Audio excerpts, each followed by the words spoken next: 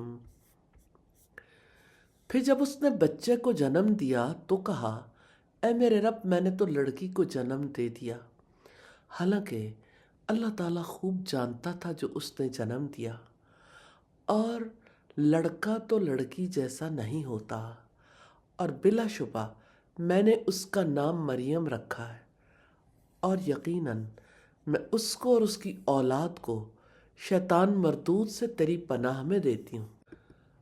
پھر وہ لمحہ آیا جب بچی پیدا ہوئی، ماں نے عرض کیا، اے میرے رب، میں نے تو بیٹی کو جنم دیا ہے، اور لڑکا تو لڑکی جیسا نہیں ہوتا۔ اس کا مطلب یہ ہے کہ لڑکوں میں وہ فطری کمزوریاں اور تمدنی پابندیاں نہیں ہوتی جو لڑکیوں میں ہوتی ہیں۔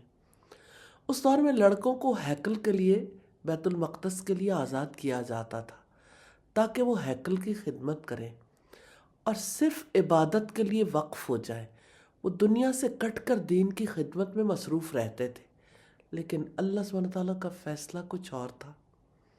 اللہ تعالیٰ نے پہلی مرتبہ ایک لڑکی کو اپنے لیے قبول کر لیا اور اپنے دین کی خدمت کے لیے چن لیا۔ ماں نے اس بچی کا نام مریم رکھا اور پھر ایک اور دعا مانگی جو ہر ماں کے دل کی آواز ہے، یا اللہ، میں اسے اور اس کی اولاد کو شیطان مردود سے تیری پناہ میں دیتی ہوں۔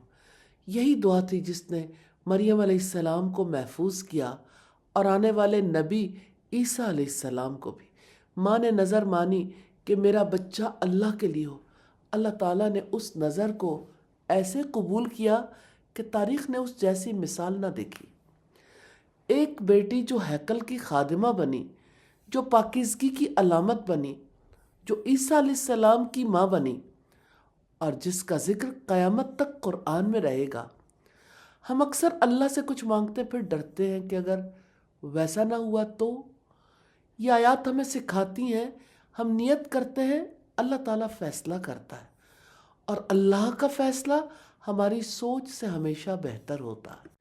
آیت نمبر 37 ہے، فَتَقَبَّلَهَا رَبُّهَا بِقَبُولٍ حَسَنٍ وَأَنبَتَهَا نَبَاتًا حَسَنًا وَكَفَّلَهَا زَكَرِيَّا كُلَّمَا دَخَلَ عَلَيْهَا زَكَرِيَّا الْمِحْرَابَ وَجَدَ عِندَهَا رِزْقًا قَالَ يَا مَرْيَمُ أَنَّىٰ لَكِ هَٰذَا قَالَتْ هُوَ مِنْ عِندِ اللَّهِ إِنَّ اللَّهَ يَرْزُقُ مَن يَشَاءُ بِغَيْرِ حساب۔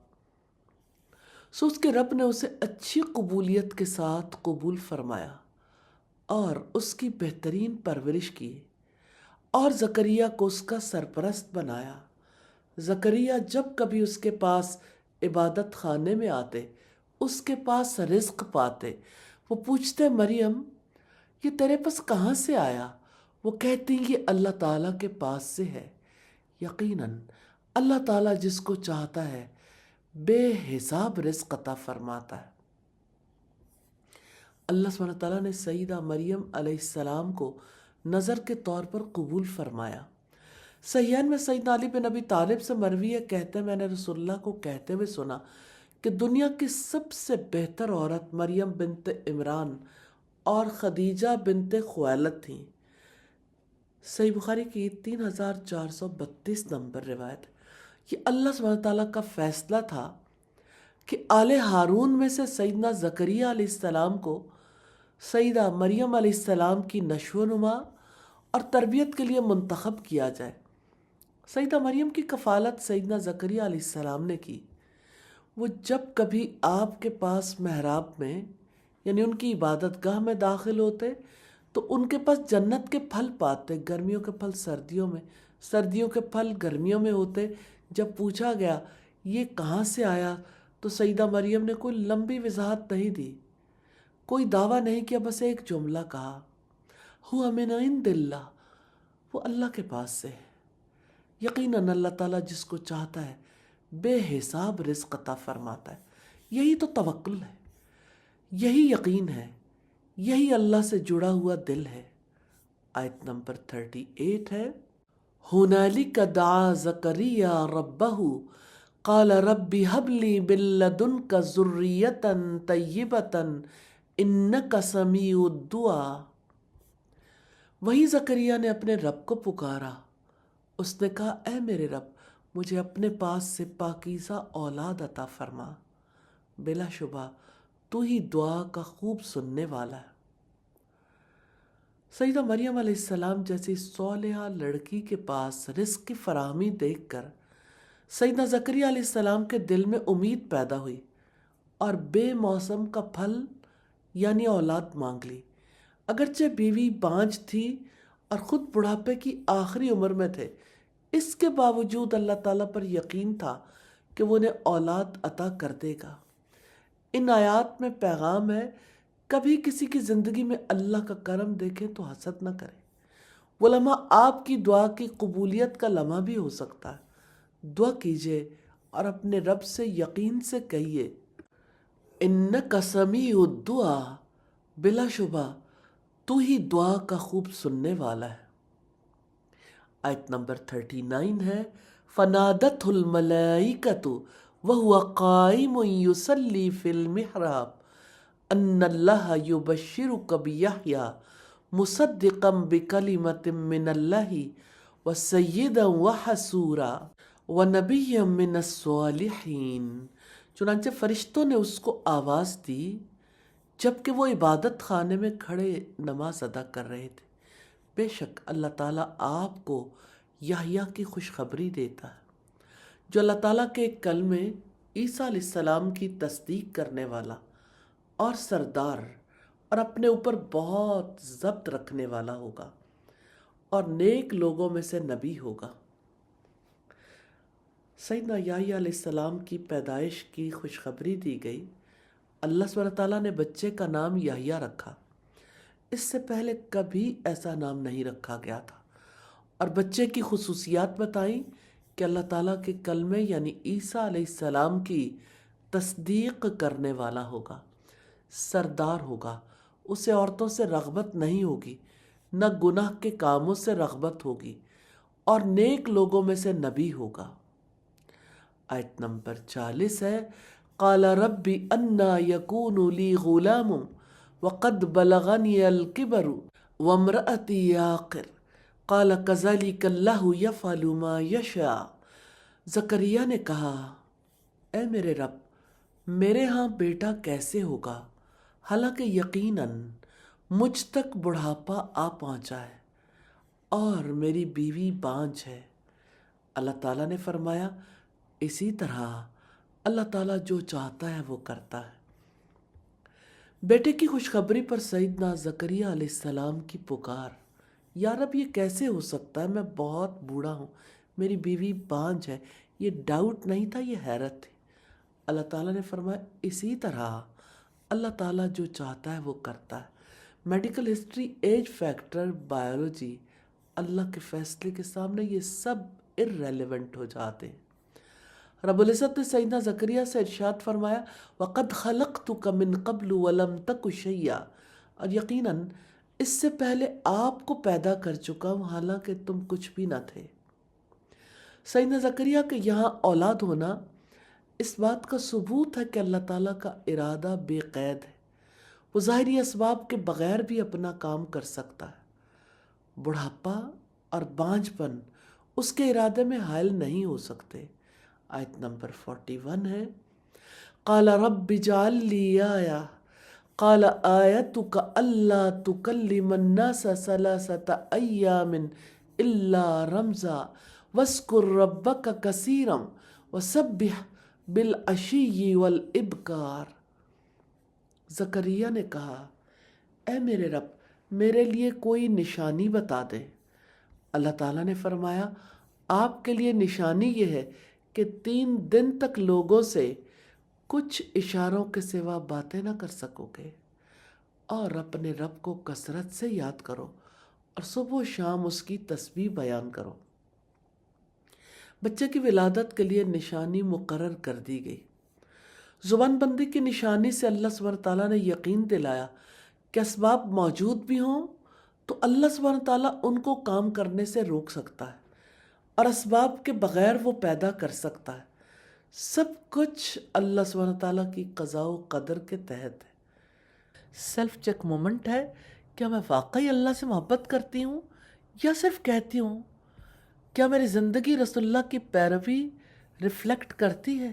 کیا میں اللہ کی تقدیر پر ٹرسٹ رکھتی ہوں؟ کور میسج آف رکوع ہے، یہ رکوع ہمیں بتاتا ہے اللہ تعالیٰ کی محبت شارٹ کٹ سے نہیں ملتی۔ لو isn't claimed, it's proven۔ Obedience sacrifice مانگتی ہے، مگر اس کا ریوارڈ اللہ تعالیٰ کی محبت اور گناہوں کی معافی ہے۔ اللہ تعالیٰ ہمیں سچی محبت اور کمپلیٹ اوبیڈینس کی توفیق عطا فرمائے، آمین ثم آمین۔ کمٹمنٹ پوائنٹ ہے، اللہ تعالیٰ کی محبت کے حصول کے لیے رسول اللہ کی پیروی کرنی ہے انشاءاللہ تعالی۔ سبحانک اللہم وبحمدک نشہد ان لا الہ الا انت نستغفرک ونتوب الیک۔ السلام علیکم ورحمۃ اللہ وبرکاتہ۔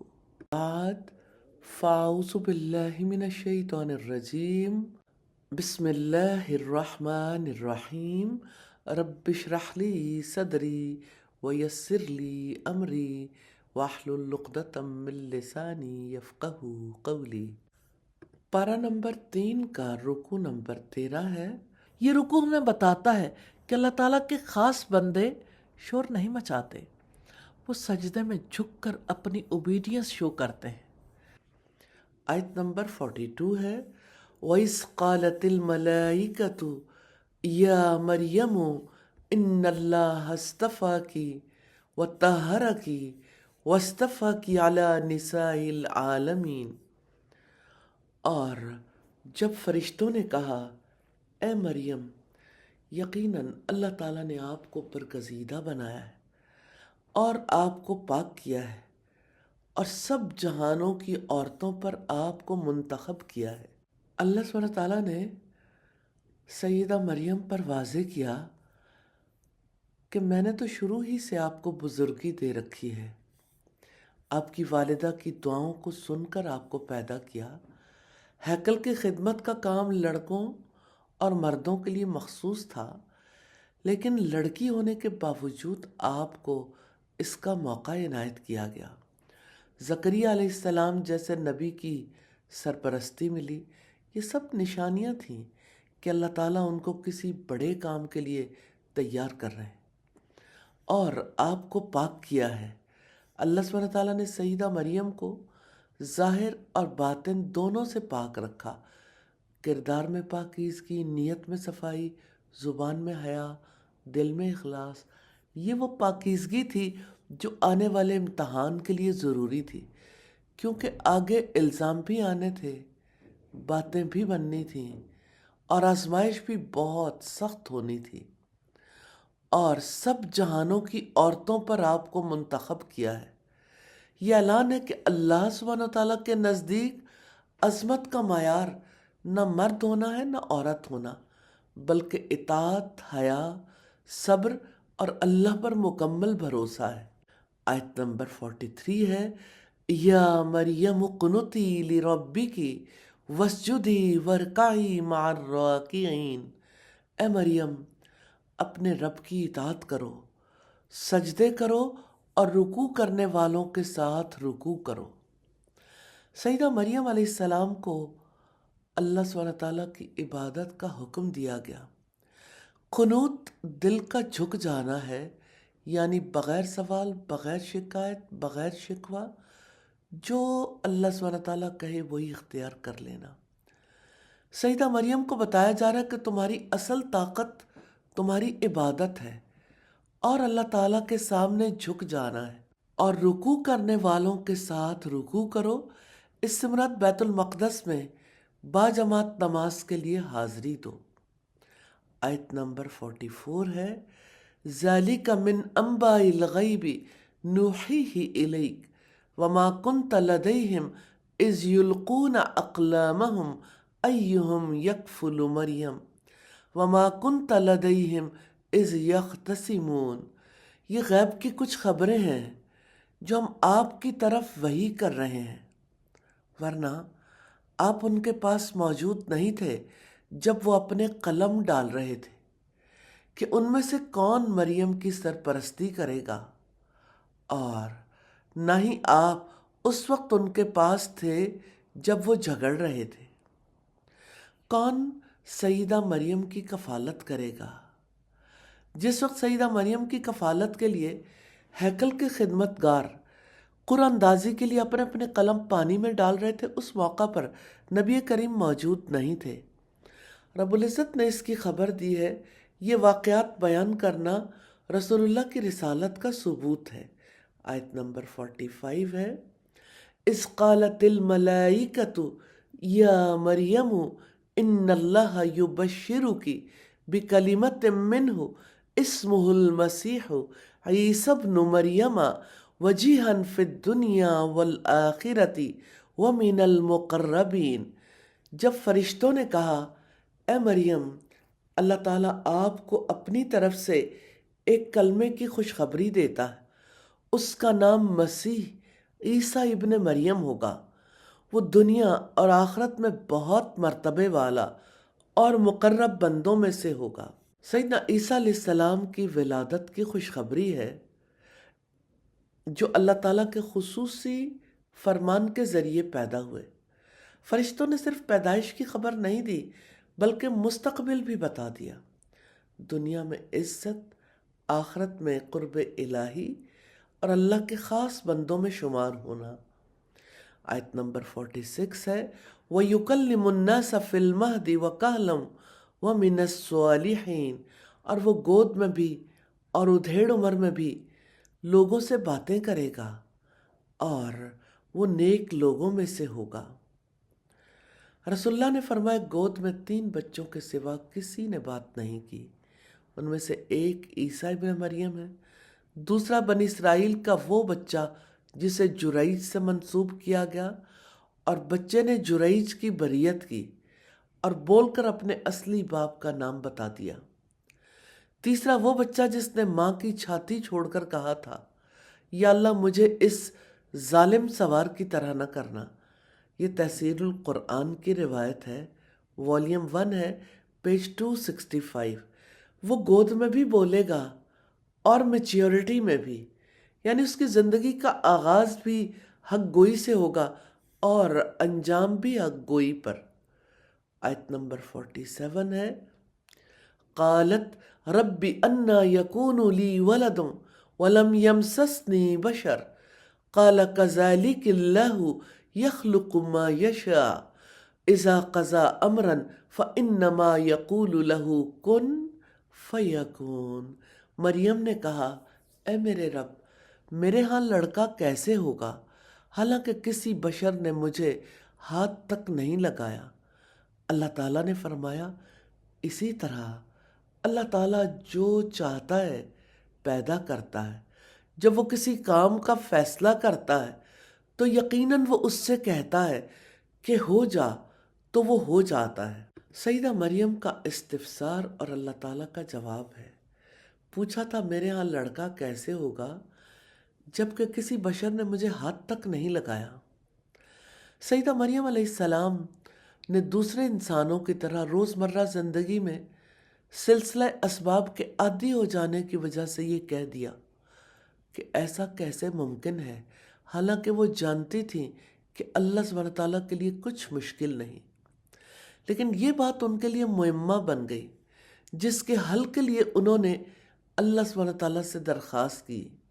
آیت نمبر 48 ہے، وَيُعَلِّمُهُ الْكِتَابَ وَالْحِكْمَةَ وَالتَّوْرَاةَ وَالْإِنْجِيلَ، اور اللہ تعالیٰ اسے کتاب، حکمت، تورات اور انجیل سکھائے گا۔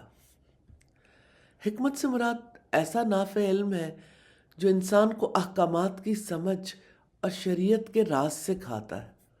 اللہ سبحانہ تعالیٰ نے واضح کیا ہے کہ عیسیٰ علیہ السلام کو کتاب، حکمت، تورات اور انجیل کے علوم ملیں گے۔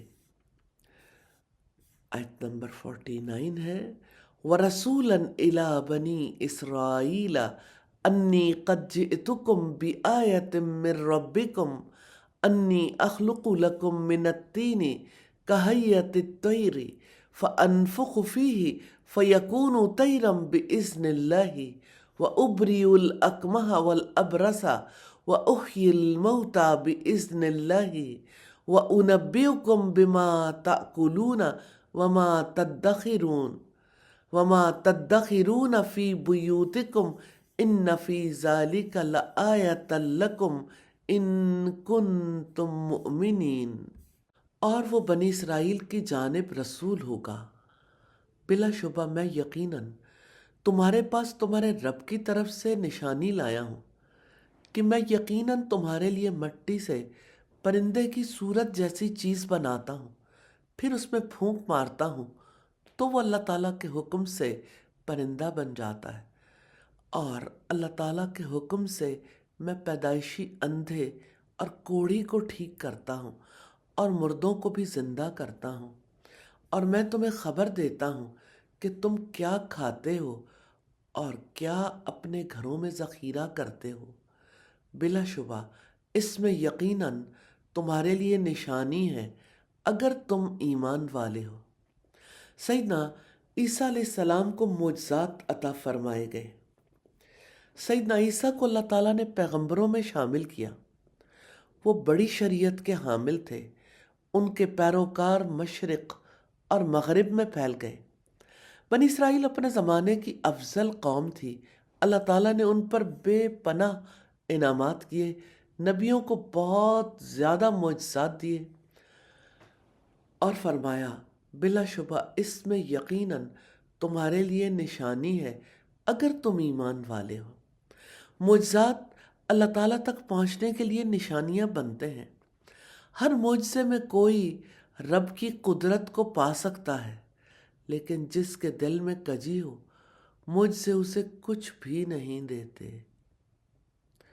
آیت نمبر 50 ہے وَمُصَدِّقًا لِمَا بَيْنَ يَدَيَّ مِنَ التَّوْرَاةِ وَلِأُحِلَّ لَكُمْ بَعْضَ الَّذِي حُرِّمَ عَلَيْكُمْ وَجِئْتُكُمْ بِآيَةٍ مِّن رَّبِّكُمْ فَاتَّقُوا اللَّهَ وَأَطِیعُونِ، اور تصدیق کرنے والا ہوں اس کے لیے جو مجھ سے پہلے تورات میں سے ہے، اور تاکہ میں بعض وہ چیزیں تمہارے لیے حلال کر دوں جو تم پر حرام کی گئی تھی، اور میں تمہارے پاس تمہارے رب کی طرف سے نشانی لے کر آیا ہوں، چنانچہ اللہ تعالیٰ سے ڈر جاؤ اور میری اطاعت کرو۔ اللہ سبحانہ تعالیٰ نے محمد رسول اللہ سے کہلوایا کہ میں آپ کے لیے ویسی تعلیمات لایا ہوں جیسی موسیٰ علیہ السلام لائے تھے۔ سیدنا عیسیٰ علیہ السلام ویسی تعلیمات لائے تھے جو تورات میں موجود تھیں، جو سیدنا موسیٰ لائے تھے۔ وَلِأُحِلَّ لَكُمْ بَعْضَ الَّذِي حُرِّمَ عَلَيْكُمْ، اور تاکہ میں بعض وہ چیزیں تمہارے لیے حلال کر دوں جو تم پر حرام کر دی گئی تھیں۔ سیدنا عیسیٰ علیہ السلام نے بتایا کہ انجیل کی شریعت میں آسانی اور نرمی ہے۔ وَجِئْتُكُمْ بِآیَةٍ مِّن رَّبِّكُمْ، اور میں تمہارے پاس تمہارے رب کی طرف سے نشانی لے کر آیا ہوں۔ اس سے مراد سیدنا عیسیٰ علیہ السلام کے معجزات ہیں۔ آیت نمبر 51 ہے ان اللہ ربی و ربکم فاعبدوہ ھذا صراط مستقیم، بلا شبہ اللہ تعالیٰ میرا رب بھی ہے اور تمہارا بھی، چنانچہ اسی کی عبادت کرو، یہی سیدھا راستہ ہے۔ توحید کا راستہ سیدھا راستہ ہے، یہی وہ بات ہے جہاں ساری بحث ختم ہو جاتی ہے۔ میرا رب بھی اللہ، تمہارا رب بھی اللہ، تو پھر عبادت کسی اور کی کیوں؟ کسی اور کے آگے جھکنا کیوں؟ یہی صراط مستقیم ہے۔ صراط مستقیم کوئی پیچیدہ فلسفہ نہیں ہے، کوئی کنفیوزنگ آئیڈیالوجی نہیں ہے۔ سیدھا راستہ یہ ہے، اللہ ایک ہے، عبادت صرف اسی کی ہے، اطاعت اس کے رسول کی، زندگی اللہ کے حکم کے مطابق۔ یہی وہ راستہ ہے جس پر سارے انبیاء علیہم السلام چلے، یہی راستہ جنت تک پہنچاتا ہے۔ یا اللہ ہمیں اسی سیدھے راستے پر زندگی بھی دے اور موت بھی دے، آمین ثم آمین۔ آیت نمبر 52 ہے فَلَمَّا أَحَسَّ عِيسَىٰ مِنْهُمُ الْكُفْرَ قَالَ مَنْ أَنْصَارِي إِلَى اللَّهِ قَالَ الْحَوَارِيُّونَ نَحْنُ أَنْصَارُ اللَّهِ آمَنَّا بِاللَّهِ وَاشْهَدْ بِأَنَّا مُسْلِمُونَ۔ پھر جب عیسیٰ علیہ السلام نے ان سے کفر محسوس کیا تو کہا، کون اللہ تعالیٰ کی طرف میرا مددگار ہے؟ حواریوں نے کہا، ہم اللہ تعالیٰ کے مددگار ہیں، ہم اللہ تعالیٰ پر ایمان لائے ہیں، اور آپ گواہ ہو جائیں کہ یقیناً ہم فرما بردار ہیں۔ جب سیدنا عیسیٰ علیہ السلام نے دیکھا کہ سچ کو جھٹلایا جا رہا ہے اور انکار کھل کر سامنے آ رہا ہے، تو ایک سیدھا سوال کیا، کون ہے جو اللہ تعالیٰ کی طرف میرا مددگار بنے گا؟ حواریوں نے کہا، ہم اللہ تعالیٰ کے مددگار ہیں۔ حواری کا مطلب وہی ہے جو انصار کا ہے، یعنی اللہ کے دین کا مددگار۔ انہوں نے کہا، ہم اللہ پر ایمان لائے ہیں اور آپ گواہ ہو جائیں کہ یقیناً ہم فرما بردار ہیں۔ دین کی دعوت دینے والے کا معاملہ کسی انسان سے نہیں ہوتا، اللہ سبحانہ تعالیٰ کی ذات سے ہوتا ہے۔ دین کی دعوت دے کر اجرت اللہ سبحانہ تعالیٰ کی ذات سے لینی ہے۔ اس لیے حواریوں نے اللہ سبحانہ تعالیٰ کی مدد پر اللہ تعالیٰ کو گواہ ٹھہرایا۔ آیت نمبر 53 ہے ربنا آمنا بما انزلت واتبعنا الرسول فاکتبنا مع الشاہدین۔ اے ہمارے رب، جو آپ نے نازل کیا ہے ہم اس پر ایمان لائے ہیں اور ہم نے رسول کی پیروی کی ہے، چنانچہ ہمیں بھی گواہی دینے والوں کے ساتھ لکھ لیجئے۔ اس کا مطلب یہ ہے کہ ہمیں ان لوگوں کے ساتھ لکھ لیجئے جو لا الہ الا اللہ کی گواہی دیتے ہیں اور جو عبادت ان پر واجب ہے اسے ادا کرتے ہیں۔ آیت نمبر 54 ہے وَمَكَرُوا وَمَكَرَ اللَّهُ واللہ خیر الماکرین، اور انہوں نے خفیہ تدبیر کی، اور اللہ تعالیٰ نے بھی خفیہ تدبیر کی، اور اللہ تعالیٰ سب خفیہ تدبیر کرنے والوں میں سے بہتر ہے۔ یہودیوں نے عیسیٰ علیہ السلام کو قتل کرنے کا منصوبہ بنایا، انہوں نے خفیہ تدبیر کی۔ یہودی سیدنا عیسیٰ علیہ السلام کو سولی پر چڑھانا چاہتے تھے، جس کے لیے انہوں نے ان پر الزامات لگائے۔ وہ اللہ سبحانہ تعالیٰ کے نبی کو شہید کر دینا چاہتے تھے، لیکن اللہ سبحانہ تعالیٰ کی تدبیر سب سے بہتر ہے، اس لیے اللہ تعالیٰ نے سیدنا عیسیٰ علیہ السلام کو زندہ آسمانوں پر اٹھا لیا۔ سیلف چیک مومنٹ ہے، کیا میری عبادت ویزیبل اوبیڈینس ہے یا صرف الفاظ؟ کیا میں حق واضح ہونے پر بھی نیوٹرل رہتی ہوں؟ کیا میں دین کے ساتھ کھڑے ہونے کی قیمت دینے کو تیار ہوں؟ کور میسج آف رکوع ہے، یہ رکوع ہمیں سکھاتا ہے حق کے ساتھ کھڑے ہونا لیگیسی ہے، اور جو اللہ کے لیے کھڑا ہو اللہ خود اس کے لیے تدبیر کرتا ہے۔ یا اللہ ہمیں مریم علیہ السلام جیسی اطاعت، عیسیٰ علیہ السلام جیسی دعوت اور حواریوں جیسا یقین عطا فرما، آمین یا رب العالمین۔ کمٹمنٹ پوائنٹ ہیں، یہ پختہ عزم کرنا ہے، حق کی گواہی دینی ہے، جائزہ لینا ہے کیا میں حق کی گواہی دینے کے لیے تیار ہوں؟ انشاءاللہ تعالی۔ سبحانک اللہم وبحمدک، نشہد ان لا الہ الا انت، نستغفرک ونتوب الیک۔ السلام علیکم ورحمۃ اللہ وبرکاتہ۔ السلام علیکم ورحمۃ اللہ وبرکاتہ۔ نحمدہ ونصلی علی رسولہ الکریم، اما بعد، فاعوذ باللہ من الشیطان الرجیم، بسم اللہ الرحمن الرحیم، رب اشرح لی صدری ویسر لی امری واحلل عقدۃ من لسانی یفقہوا قولی۔ پارہ نمبر 3 کا رکوع نمبر 14 ہے۔ یہ رکوع ہمیں ایک پاورفل حقیقت سکھاتا ہے، حق کو دبایا جا سکتا ہے مگر مٹایا نہیں جا سکتا، سچ کو وقتی طور پر روکا جا سکتا ہے مگر شکست نہیں دی جا سکتی۔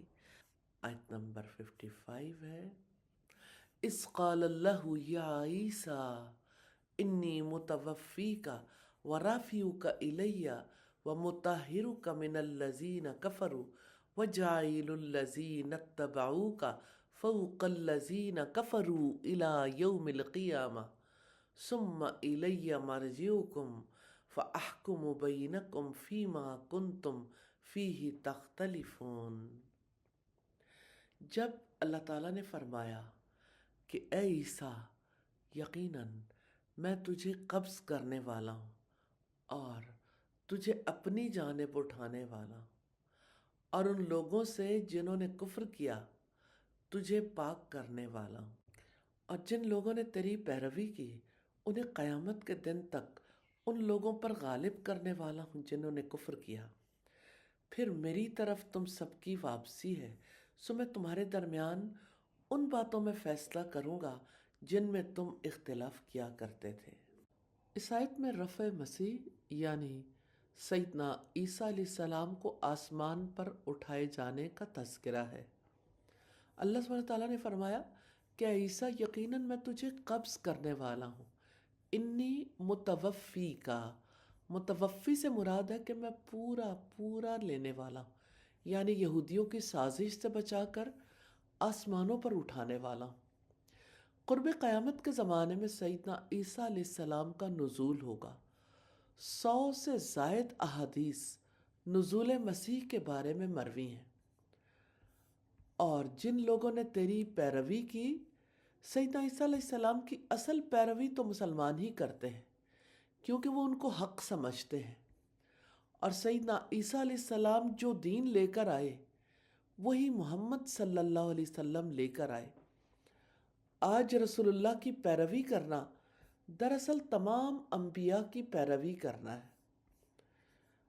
آیت نمبر 56 ہے، فَأَمَّا الَّذِينَ كَفَرُوا فَأُعَذِّبُهُمْ عَذَابًا شَدِيدًا فِي الدُّنْيَا وَالْآخِرَةِ وَمَا لَهُم مِّن نَّاصِرِينَ۔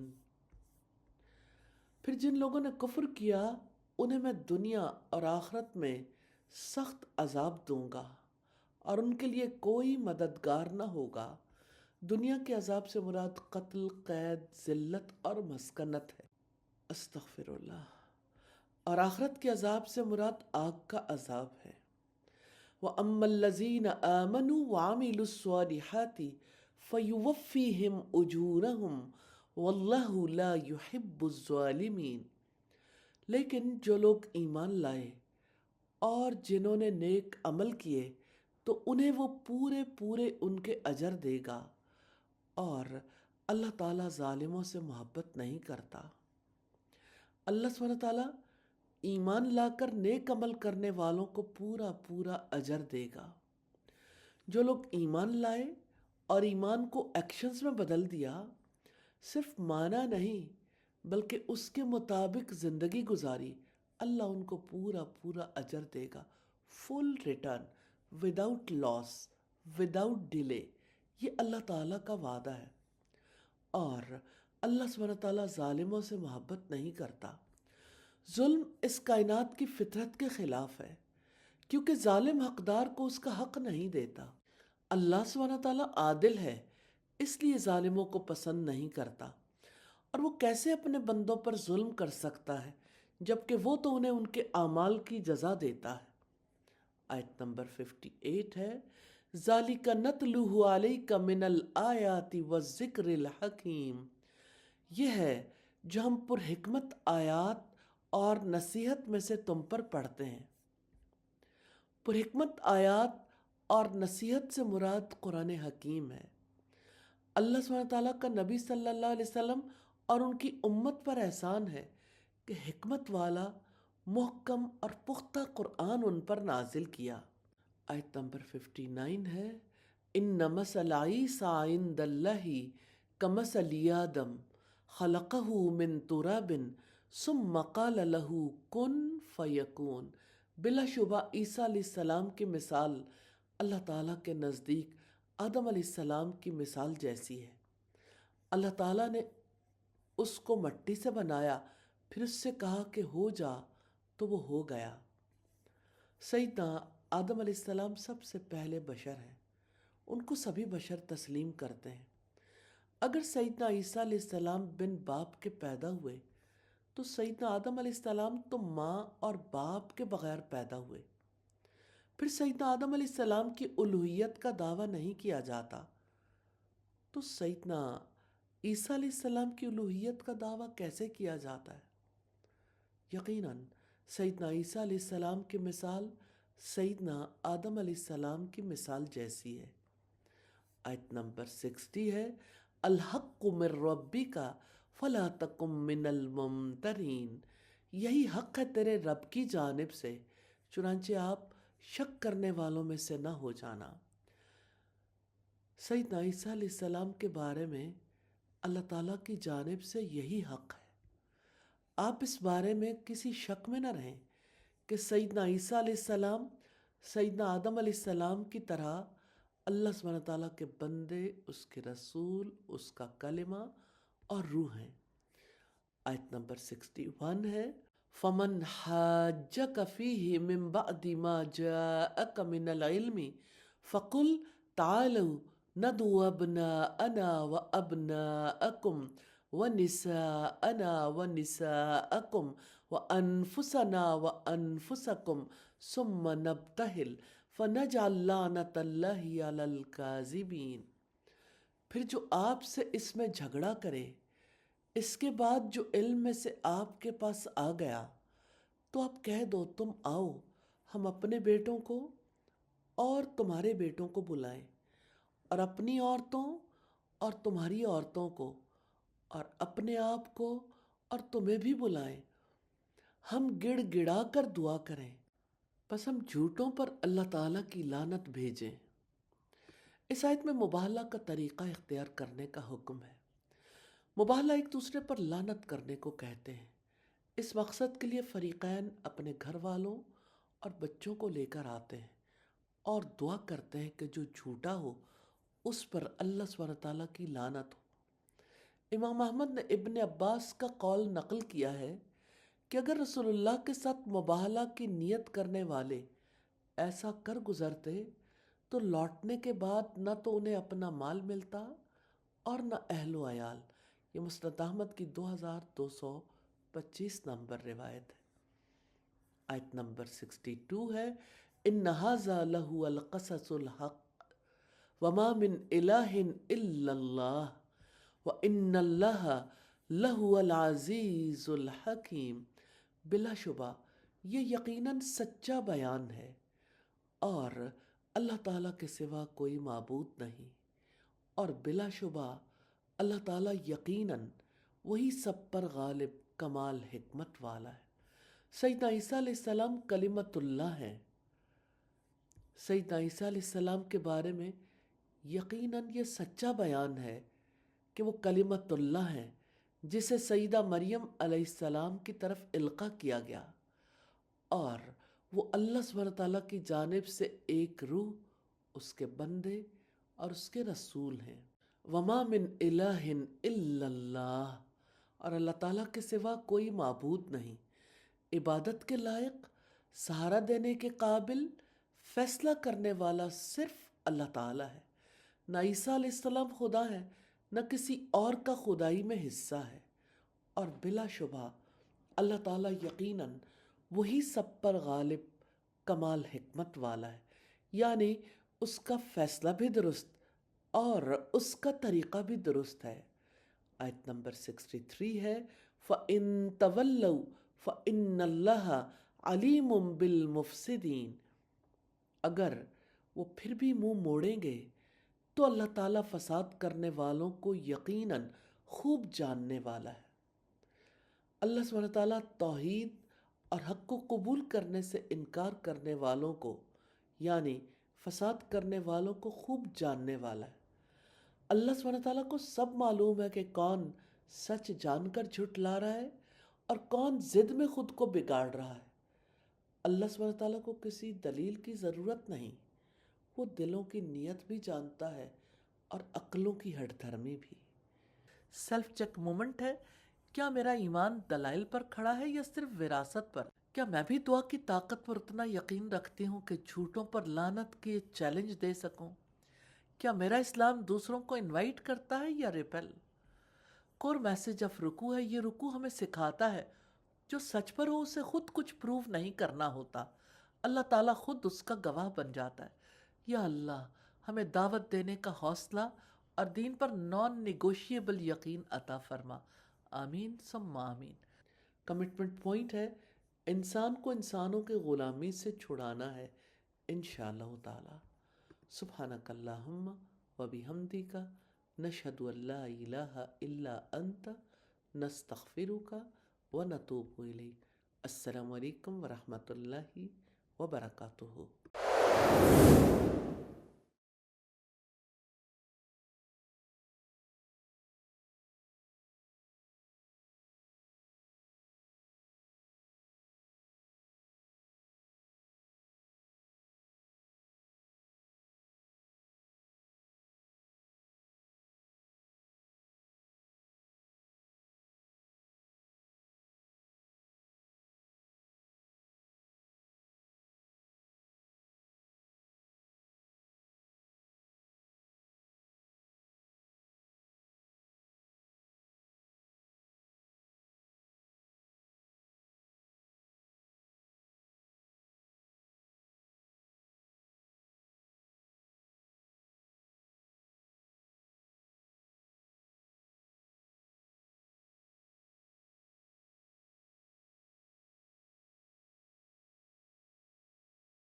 السلام علیکم ورحمۃ اللہ وبرکاتہ.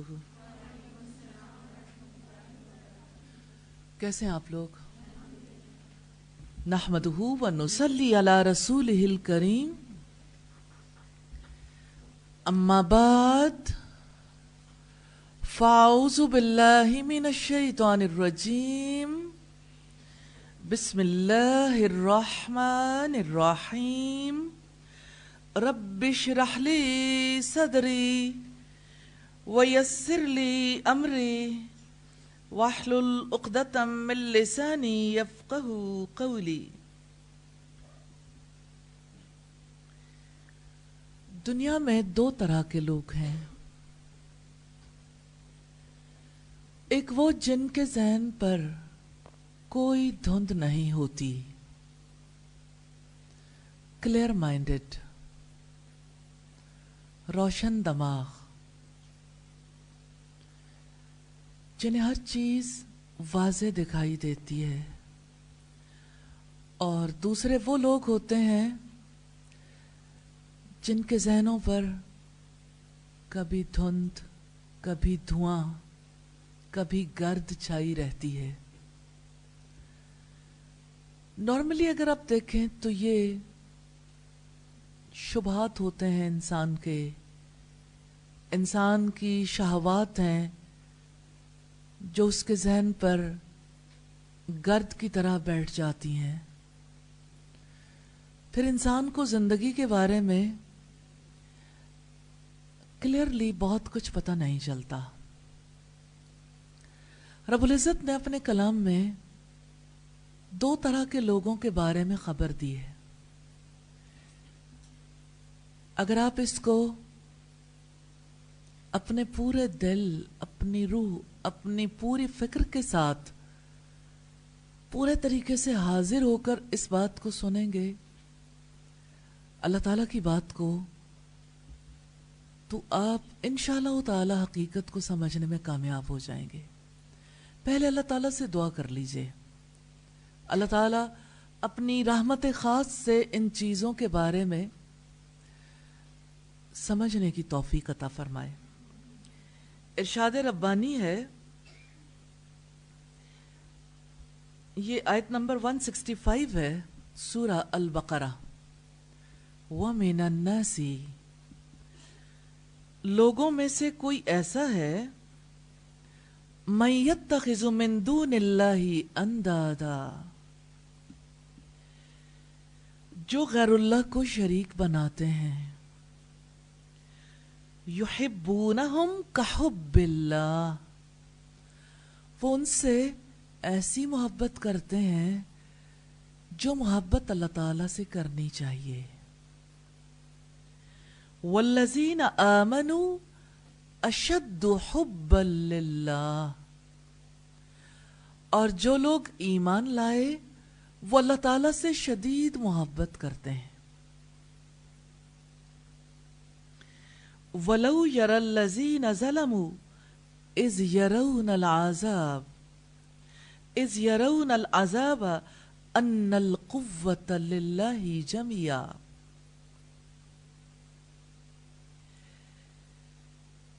وہ دیکھ لیں اس وقت کو جب وہ عذاب دیکھیں گے تو سمجھ جائیں گے کہ یقیناً ساری قوت اللہ تعالی کے لیے ہے.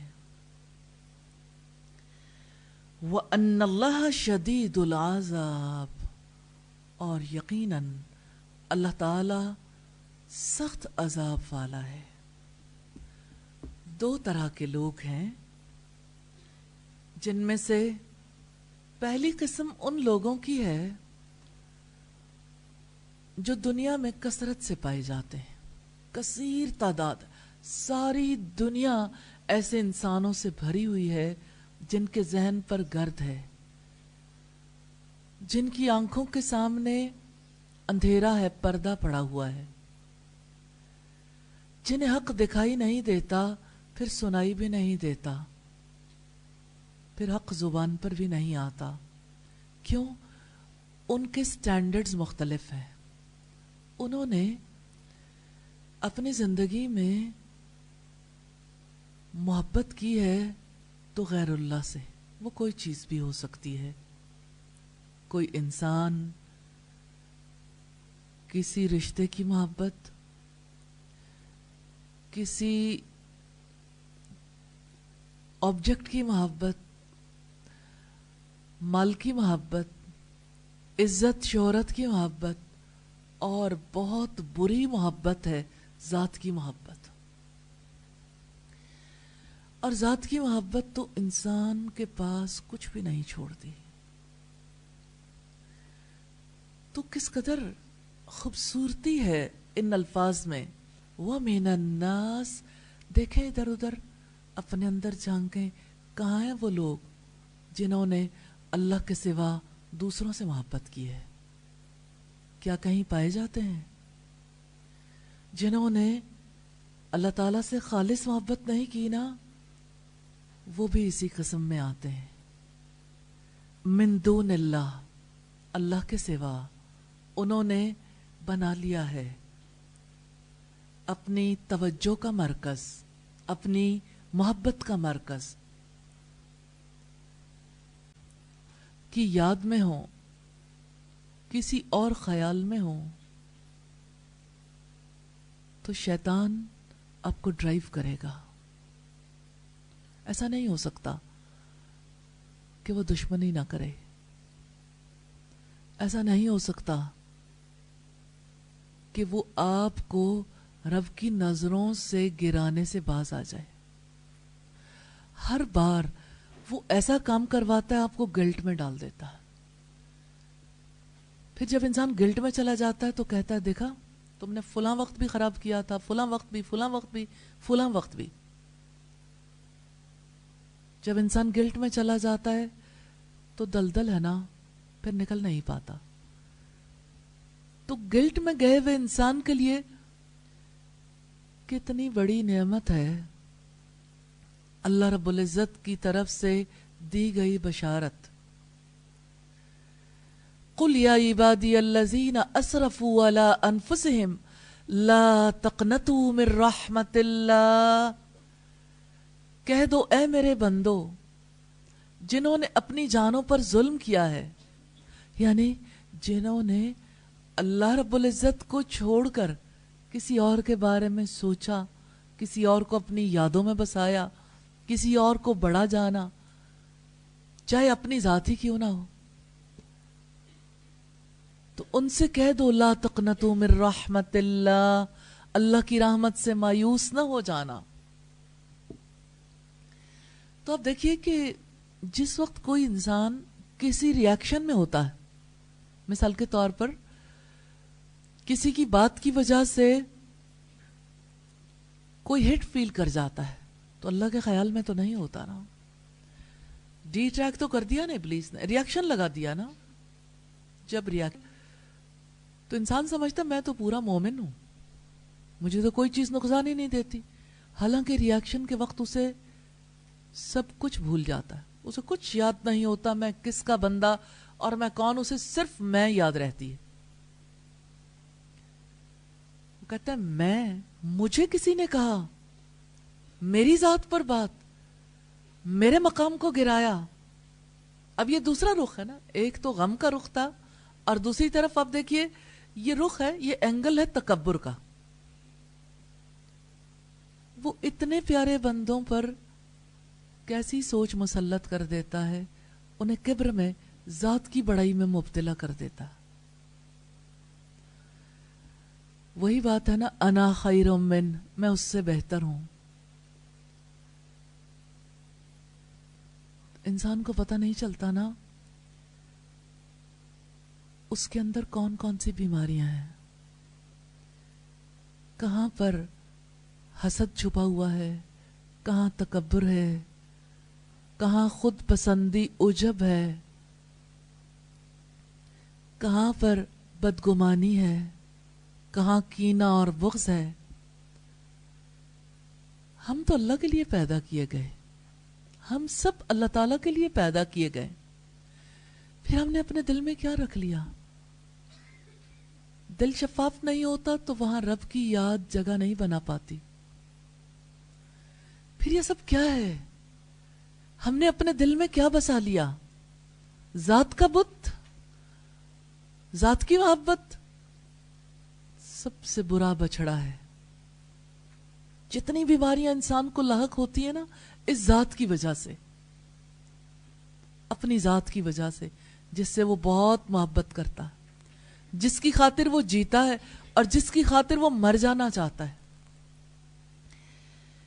تو آپ دیکھیے کہ ان ساری خرابیوں کے ساتھ انسان کا دل گرد آلود نہیں رہتا، دھواں دھواں نہیں رہتا. انسان کے لیے کیسے ممکن ہوتا ہے کہ وہ اپنی آنکھوں سے سب کچھ کلیئرلی دیکھنے کے قابل ہو جائے؟ ممکن نہیں ہوتا نا. آپ کے ساتھ کیا ہوتا ہے جس وقت آپ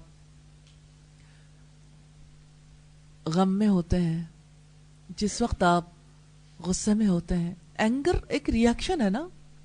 غصہ کیوں آتا ہے؟ جب کچھ برا لگتا ہے. برا کسی کو بھی لگ سکتا ہے. رسول اللہ صلی اللہ علیہ وسلم اپنی ذات کے لیے کبھی غصہ نہیں کرتے تھے، انتقام بھی نہیں لیتے تھے. کیا ہمارے لیے رسول اللہ کو فالو کرنا لازم نہیں ہے؟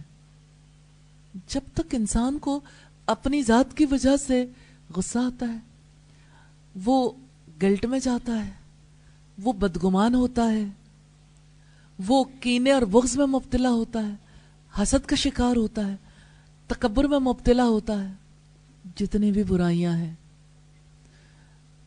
اس کا نتیجہ کیا نکلتا ہے؟ انسان غافل ہو جاتا ہے. غفلت. جب انسان غافل ہو جاتا ہے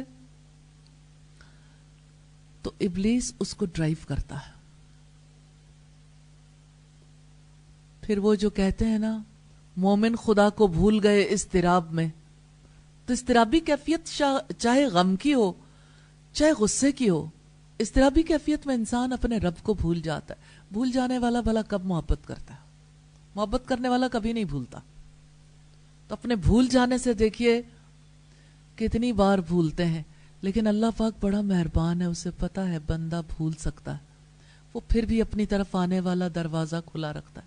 وہ کہتا ہے وَاذْكُرْ رَبَّكَ إِذَا نَسِيتَ، اپنے رب کو یاد کرو جب تم بھول جاؤ.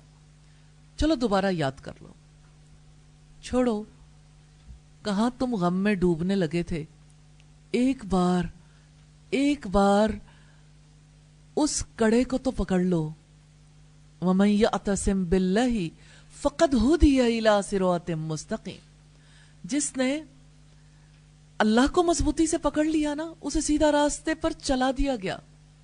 صرف دکھا نہیں دیا گیا، اسے چلا دیا گیا. کیا کریں گے دل میں غم پال کے؟ کیا کریں گے گلٹ میں رہ کے؟ کیا کریں گے تکبر کر کے؟ بدگمان رہ کے کیا ملے گا؟ کینہ اور بغض پال کے کہاں چلے جائیں گے؟ حسد کر کے کیا لینا ہے؟ آگ جو نیکیاں بھی جلا دے. کیوں نہیں ان ساری کیفیات سے نکلنے کے لیے وہ دعا کر لیتے اپنے رب سے جو اس نے سکھائی ہے، اپنے رسول کو.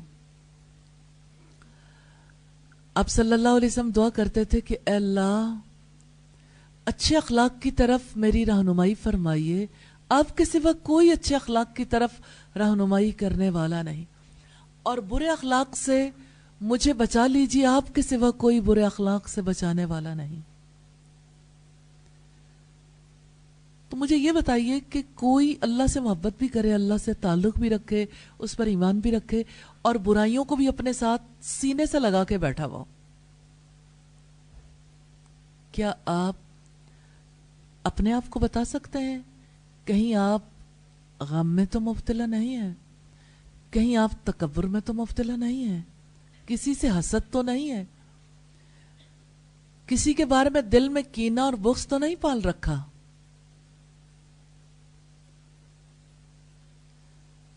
تو یاد رکھیے گا، جس دل کے اندر اتنے بچھو رہتے ہوں،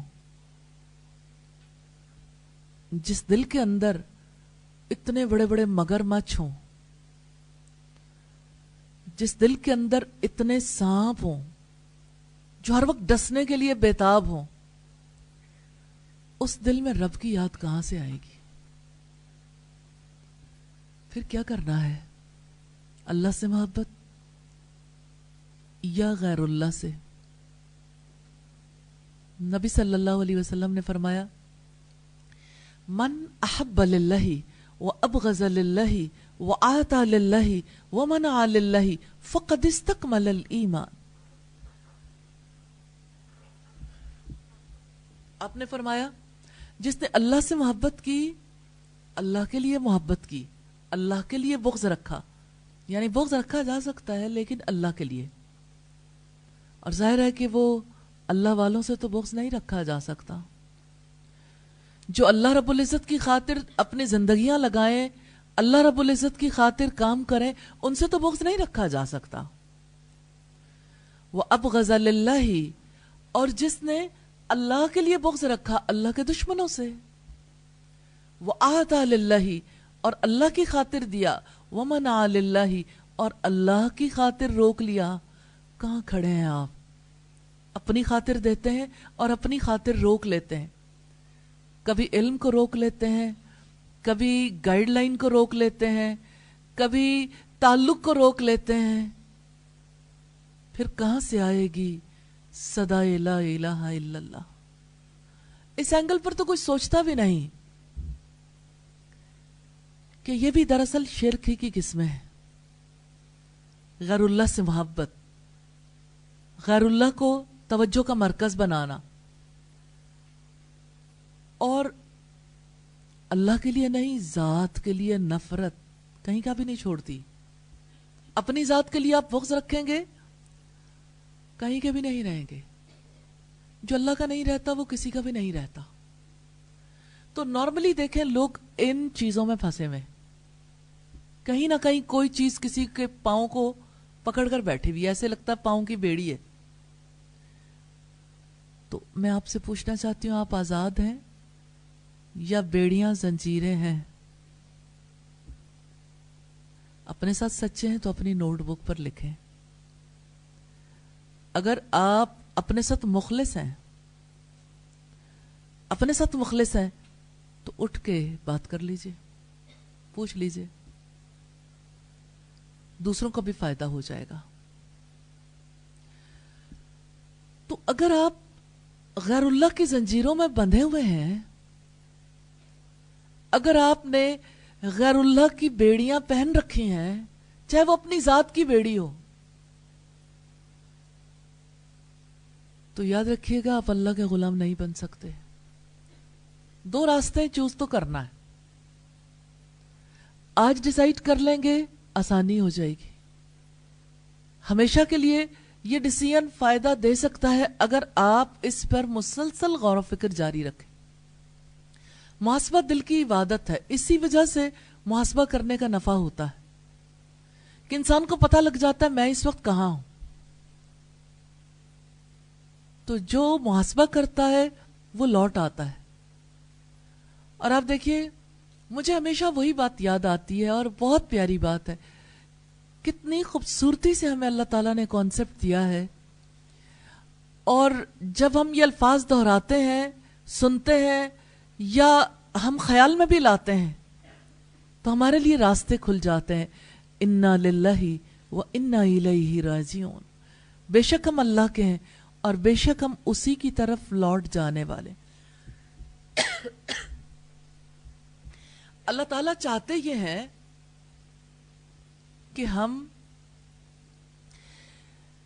صدا کے لیے لوٹ جانے سے پہلے ہر لمحے میں اس کی طرف لوٹیں، اس کی طرف رجوع کریں۔ رجوع اللہ کا مطلب کیا ہے؟ کبھی ہمیں استغفار کی ضرورت ہے اور کب ضرورت نہیں ہوتی، کیونکہ ہم ہر وقت خطائیں کرتے رہتے ہیں۔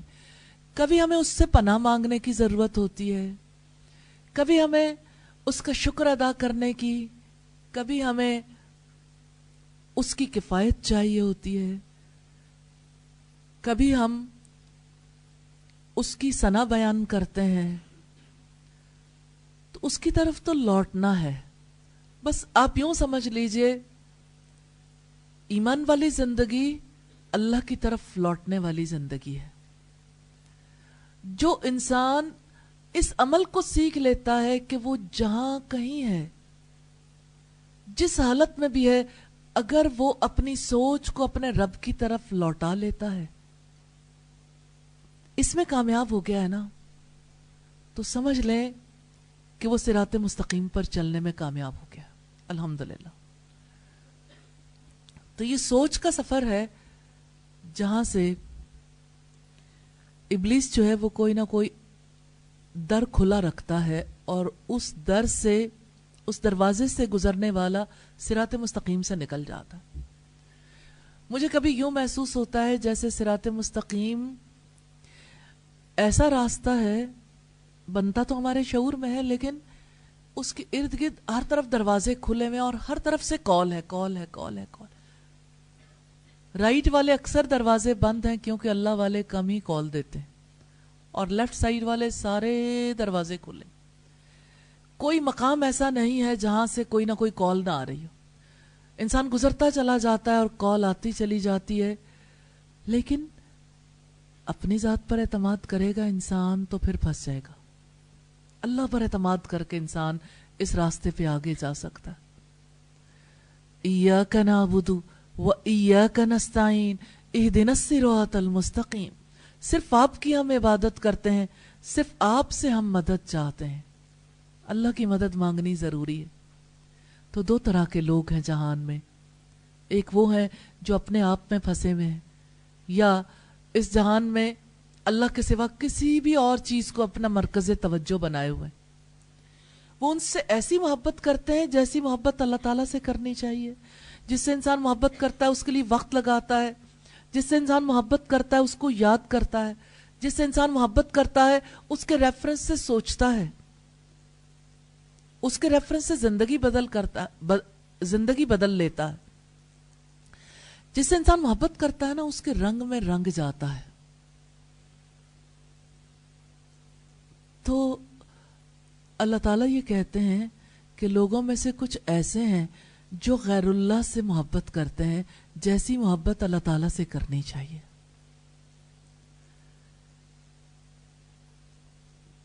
اس کا مطلب جانتے ہیں کیا ہے؟ شرک کرتے ہیں. اسی کو شرک کہتے ہیں نا. شرک کرنے سے مراد کیا ہے؟ شیئر کرنا، یعنی دل میں اللہ کی بات بھی ہے لیکن اللہ کے ساتھ کسی اور کو بھی اس قابل سمجھنا. جیسے اللہ کو طاقتور سمجھتے ہیں کسی اور کو بھی طاقتور سمجھنا. جب توحید کے موضوع پہ بات ہوتی تو انسان کو اس وقت سمجھ نہیں آتی کہ اچھا میں بھی کسی کو پاورفل سمجھتا ہوں. لیکن زندگی میں جب آپ کچھ کرنا چاہتے ہیں تو آپ کو فوراً پتہ لگ جاتا ہے، لگ سکتا ہے کہ آپ کوئی کام کرنا چاہتے ہیں اور آپ اپنی ذات کی طرف دیکھتے ہیں اور آپ کہتے ہیں میں تو نہیں کر سکتا. تو آپ نے پاورفل کسے سمجھا؟ کسی کو بھی نہیں.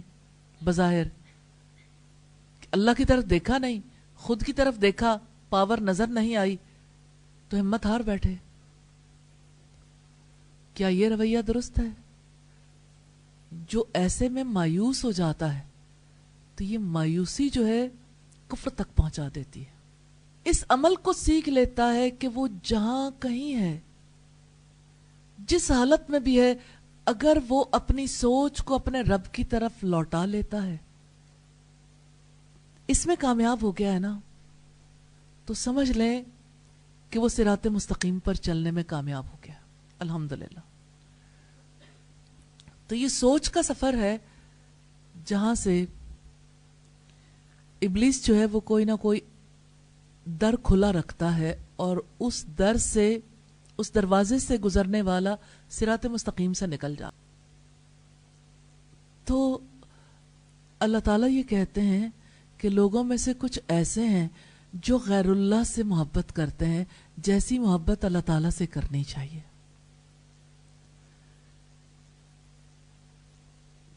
اس کا مطلب جانتے ہیں کیا ہے؟ شرک کرتے ہیں. اسی کو شرک کہتے ہیں نا. شرک کرنے سے مراد کیا ہے؟ شیئر کرنا، یعنی دل میں اللہ کی بات بھی ہے لیکن اللہ کے ساتھ کسی اور کو بھی اس قابل سمجھنا. جیسے اللہ کو طاقتور سمجھتے ہیں کسی اور کو بھی طاقتور سمجھنا. جب توحید کے موضوع پہ بات ہوتی تو انسان کو اس وقت سمجھ نہیں آتی کہ اچھا میں بھی کسی کو پاورفل سمجھتا ہوں. لیکن زندگی میں جب آپ کچھ کرنا چاہتے ہیں تو آپ کو فوراً پتہ لگ جاتا ہے, لگ سکتا ہے کہ آپ کوئی کام کرنا چاہتے ہیں اور آپ اپنی ذات کی طرف دیکھتے ہیں اور آپ کہتے ہیں میں تو نہیں کر سکتا. تو آپ نے پاورفل کسے سمجھا؟ کسی کو بھی نہیں. بظاہر اللہ کی طرف دیکھا نہیں, خود کی طرف دیکھا, پاور نظر نہیں آئی تو ہمت ہار بیٹھے. کیا یہ رویہ درست ہے؟ جو ایسے میں مایوس ہو جاتا ہے تو یہ مایوسی جو ہے کفر تک پہنچا دیتی ہے. ابلیس کا سب سے بڑا ہتھکنڈا یہ ہے کہ انسان کو مایوس کر دے, کسی طرح سے اسے گلٹ میں ڈال کر مایوسی کی اتھا گہرائیوں میں لے جائے. تو جو بھی اللہ کو چھوڑ بیٹھتا ہے وہ کسی نہ کسی گھن چکر میں تو ضرور پھنس جاتا ہے. اس لیے ہمیں دیکھنا ہے توحید اور شرک کے فرق کو. ایک طرف اللہ کی محبت ہے, اللہ کو پاورفل سمجھنا ہے, اللہ کی ذات پر سچا یقین کرنا ہے. جب انسان اللہ کی ذات پر سچا یقین کرتا ہے تو روحانی اور نفسیاتی سطح پر اللہ تعالیٰ سے سچا رشتہ قائم کر لیتا. یقین کے بغیر کہیں بھی رشتہ استوار نہیں ہوتا. اور جہاں نفسیاتی سطح پر اللہ تعالیٰ سے رشتہ قائم ہو جاتا ہے تو اس کی روح کے تاروں پر اللہ تعالیٰ کی ہستی جگمگا اٹھتی ہے. پھر اس کی یادوں میں اس کا رب آ جاتا ہے, وہ اپنے رب کو یاد کرتا ہے. دیکھیں آپ کو کوئی نہ کوئی میموری کارڈ تو چاہیے, کسی نہ کسی کی یاد چاہیے. اگر آپ اللہ کو یاد نہیں کریں گے تو کسی اور کی یاد آ جائے گی. شرک ہو گیا نا. آپ نے کسی نہ کسی کو تو پاورفل سمجھنا ہے نا, ورنہ آپ کچھ بھی نہیں کر سکتے. پاور تو آپ کو ہر وقت چاہیے.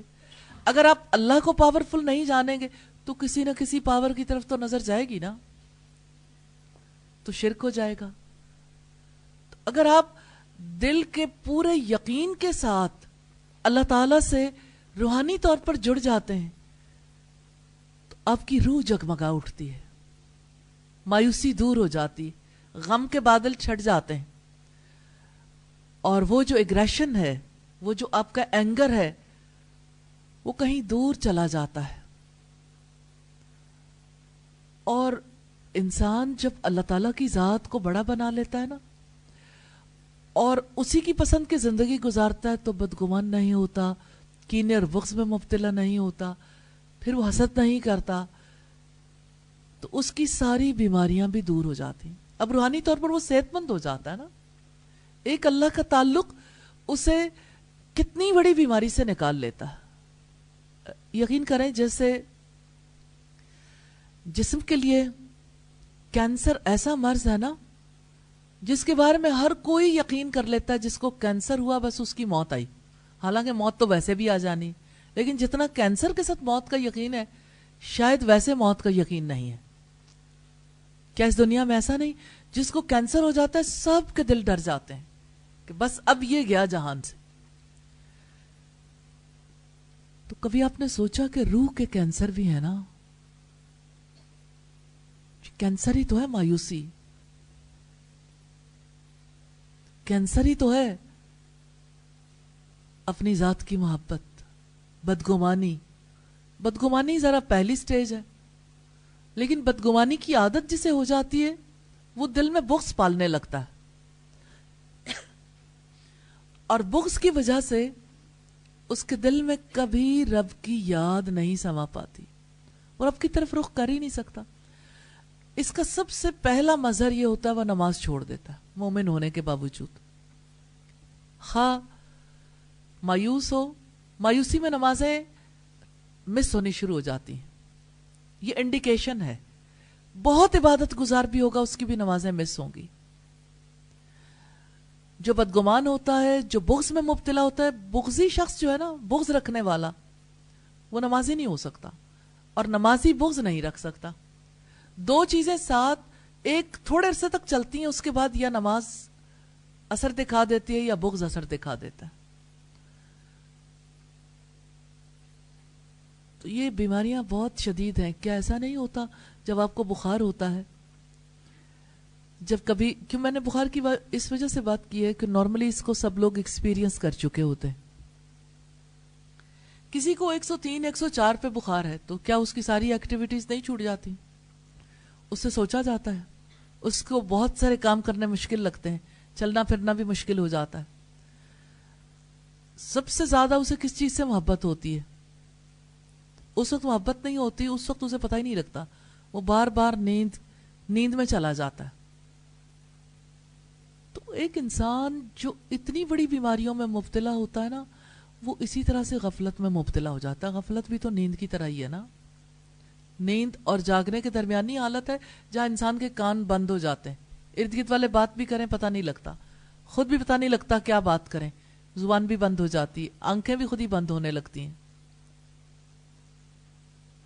تو یہ ایک ایسے انسان کی صورتحال ہے جس کا دل بیمار ہے.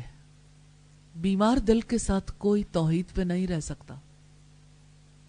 بیمار دل کے ساتھ کوئی اللہ کے قریب نہیں ہو سکتا, کوئی اللہ سے محبت نہیں کر سکتا. اس لیے اپنی صحت کی فکر کر لیں, اور صحت کی فکر کرنے والا سب سے پہلے اللہ کی رسی کو پکڑ لے. سب سے پہلے وہ جو مضبوط کڑا ہے نا اس کو پکڑ لے. وَمَن يَعْتَصِم بِاللَّهِ, اعتصام باللہ کیا ہے؟ اللہ کے دین کو پکڑ لینا, جو ہدایت موجود ہے اللہ تعالیٰ کی طرف سے. جیسے شیطان وسوسوں میں مبتلا کر رہا ہے, اعوذ باللہ, اعوذ باللہ من الشیطان الرجیم, غلطی ہو گئی استغفر اللہ. بس پھر ایسا نہیں ہے کہ جیسے سمندر میں ڈوبنے والے کسی شخص کو کسی جہاز سے پھینکا ہوا یا کسی کشتی سے پھینکا ہوا مضبوط رسہ ہے, اگر اس رسہ اس کے ہاتھ میں آ جائے تو وہ یہ سوچے کہ اچھا سمندر کتنا گہرا ہے, جب میں نیچے چلا جاؤں گا تو پھر کیا ہوگا, اور یہ کہ ارد گرد کی لہریں کیسی ہیں, کون سی لہر زیادہ اونچی ہے اور کون سی زیادہ جو ہے وہ, یعنی یہ لہریں کس نوعیت کی ہیں, اور ابھی تھوڑی دیر کے بعد کیا ہوگا. اس کو رسہ جب وہ پکڑ لیتا تو اس کو ایک ہی فکر ہوتی ہے کہ بس یہ کہیں میرے ہاتھ سے چھوٹ نہ جائے, اور اس کی دل میں یہی چاہت ہوتی ہے کہ رسے سے مجھے کوئی اوپر کھینچ لے. تو اللہ کی رسی کو پکڑ لیں, اللہ کی رسی کو پکڑنا ضروری ہے. اسی لیے اللہ تعالیٰ نے کتاب بھیجی, اسی لیے اللہ تعالیٰ نے اپنا دین اپنی کتاب اور رسول اللہ صلی اللہ علیہ وسلم کی سنت سے واضح کیا. تو اپنی یادوں میں اللہ تعالیٰ کو بسانا چاہتے ہیں تو اللہ پر یقین کر لیں. یقین بہت ضروری ہے, اور یقین جانتے ہیں کب آتا ہے؟ دو چیزیں آپ کے لیے سپورٹ سسٹم ہے. ایک آپ کی اپنی ذات, آپ کے آرگنز, جو آرگن سپورٹ سسٹم ہے اس پہ غور کر لیں کیسے ورک کرتا ہے, کیا قدرت ہے اللہ تعالیٰ کی. اور دوسرا لائف سپورٹ سسٹم ہے. لائف سپورٹ سسٹم جو کائنات میں, انفس و آفاق میں غور و فکر اسی کو کہتے ہیں. یا اپنے آرگنز میں غور و فکر کر لیں یا پھر آفاق میں غور و فکر کر لیں. تو مومن سدا ہی ایسی زندگی گزارتا ہے جہاں پہ وہ جو کچھ دیکھتا ہے دیکھ کر اپنے رب کو پا لیتا ہے. پھر وہ اپنی یادوں میں اپنے رب کو بسانے کے قابل ہو جاتا ہے. پھر جانتے ہیں اسے اپنا رب کہاں دکھائی دیتا ہے؟ اپنے آنسوؤں میں. جب آپ کی آنکھ میں آنسو آتا ہے تو ساری دنیا دھندلا جاتی ہے نا. پھر جب آنسو ٹپک پڑتا ہے تو آپ کو پھر کلیئر نظر آنے لگتا ہے. سبحانک اللہم و بحمدک.